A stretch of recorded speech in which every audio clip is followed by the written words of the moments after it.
नेपाल के विदेश मंत्री कैनाल दिन के देखिए 3 दिन के आधिकारिक दौरे पर भारत पहुंचे हैं। ये उनकी इस साल की पहली भारत यात्रा होगी जब से उन्होंने पदभार संभाला है। इस दौरे को भारत और नेपाल के बीच संबंधों को और मजबूत करने के एक महत्वपूर्ण अवसर के रूप में देखा जा रहा है। नेपाल के विदेश मंत्री शुक्रवार को नई दिल्ली पहुंचे हैं। उनकी यात्रा के दौरान वे भारत के विदेश मंत्री एस जयशंकर से शनिवार को मुलाकात करेंगे। इस बैठक में दोनों देशों के बीच कई महत्वपूर्ण मुद्दों पर चर्चा होने की संभावना है। भारत के विदेश मंत्रालय ने नेपाल के विदेश मंत्री का स्वागत करते हुए कहा कि ये यात्रा दोनों देशों के बीच नियमित उच्च स्तरीय संवाद की परंपरा को आगे बढ़ा सकती है।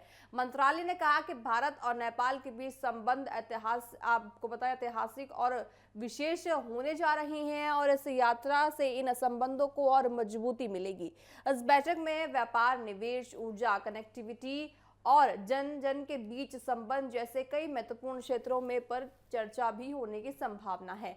दोनों देश ये भी देखेंगे कि विकास और परियोजनाओं को कैसे और तेजी से आगे बढ़ाया जा सकता है। विदेश मंत्रालय के प्रवक्ता ने बताया कि भारत और नेपाल के बीच एक व्यापक एजेंडा है जिसमें विकास, सहयोग, अधिक संबंध और सांस्कृतिक जुड़ाव शामिल है। दोनों पक्ष इस साझेदारी को मजबूत करने के लिए मिलकर काम करने के लिए इच्छुक है। नेपाल की ओर से भी कहा गया है कि इस यात्रा का उद्देश्य दोनों देशों के बीच सहयोग को और गहरा करना है। खासकर व्यापार और निवेश के क्षेत्रों में नए अवसर तलाशने पर जोर दिया जाएगा। भारत और नेपाल के रिश्ते लंबे समय से मजबूत रहे।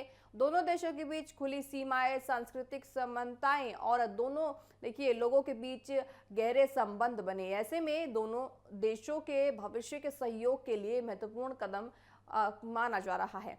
इस यात्रा से उम्मीद की जा रही है कि भारत नेपाल संबंधों में नई ऊर्जाई आएगी और दोनों देशों के बीच सहयोग के नए रास्ते भी खुलते नजर आएंगे। आपको बताएं कि आज सहयोग के तौर पर नेपाल और भारत का रिश्ता देखा जा रहा है। दोनों ही अच्छे पड़ोसी देश है। अब ऐसे में 3 दिन का आधिकारिक जो दौरा होने वाला है, देखने वाली बात होगी कि इस दौरे के बाद आखिरकार नेपाल और भारत के रिश्तों में और क्या मजबूती देखने को मिल सकती है।